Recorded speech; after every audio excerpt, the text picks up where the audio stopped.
ഇന്ന് ലാലേട്ടൻ വന്ന എപ്പിസോഡിൽ ശ്രീധുവിന് ഒരു അടിപൊളി ചാൻസ് കിട്ടി. ശ്രീധുവിന് ആർക്കെങ്കിലും രണ്ട് പേർക്ക് ഇഷ്ടമുള്ളൊരു ശിക്ഷ കൊടുക്കാം, ഒരു ഫണ്ണായിട്ട് കൊടുക്കണമെന്നേ ഉള്ളൂ എന്നാണ് ലാലേട്ടൻ പറഞ്ഞത്. ശ്രീധു കൊടുത്തത് ജിൻഡോക്കും ജാസ്മിനുമാണ്. ജാസ്മിനും ജിൻഡോയും കൂടിയുള്ള ആ ഒരു കോംബോ, ആ ഒരു സംഭവം എനിക്ക് ഇഷ്ടപ്പെട്ടായിരുന്നു ലാലേട്ട എന്ന് പറയുന്നുണ്ട്. അപ്പോൾ ലാലേട്ടൻ ആയിക്കോട്ടെ എങ്കിൽ അവർക്ക് കൊടുത്തോളൂ എന്ന് പറയുന്നുണ്ട്. അപ്പോൾ അവർ രണ്ടുപേരും കൂടി ഒരു റൊമാൻറ്റിക് പാട്ടിന് ഡാൻസ് കളിക്കണം, രണ്ടുപേരും കൂടി ഡാൻസ് കളിക്കണം എന്നാണ് ശ്രീധു പറഞ്ഞത്. ഇത് കേട്ടപ്പോൾ തന്നെ ജാസ്മിൻ്റെ ബോധം പോയി. കാരണം വേറെ ഒന്നുമല്ല, ജാസ്മിന് ഇതുപോലെ വേറെ ഒരു പണിയും കൂടി കിട്ടിയായിരുന്നു. അത് കിട്ടിയത് സിജോയുടെ കയ്യിൽ നിന്നാണ്. അങ്ങനെ വളരെ മനോഹരമായി തന്നെ ജാസ്മിനും ജിൻഡോയും ഡാൻസ് കളിക്കുകയാണ്. എല്ലാവരും കൂടി പൂക്കാലം വന്നു പൂക്കാലം എന്നുള്ള പാട്ട് പാടിക്കൊടുക്കുന്നു.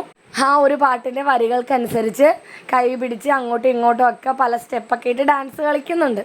പെട്ടെന്ന് തന്നെ ജാസ്മിൻ ഓക്കെ ലാലേട്ടാ മതി മതി എന്ന് പറഞ്ഞ് നിർത്തുകയും ചെയ്യുന്നുണ്ട്. ശിക്ഷകൾ ഇങ്ങനെയാണെങ്കിൽ കാണാൻ അവർക്കും നമ്മൾ പ്രേക്ഷകർക്കും ഒക്കെ ഭയങ്കര രസമായിരിക്കും. എന്തായാലും ഇന്നത്തെ എപ്പിസോഡ് അടിപൊളിയായിരുന്നു. ജാസ്മിനും ജിൻഡോയ്ക്കാണ് ഇന്നത്തെ എപ്പിസോഡിൽ കൂടുതൽ പണികൾ കിട്ടിയത്. പക്ഷെ ഫണ്ണായിട്ടുള്ള പണികളായതുകൊണ്ട് അവർ വളരെ എൻജോയ് ചെയ്ത് ചെയ്യുകയും ചെയ്തു.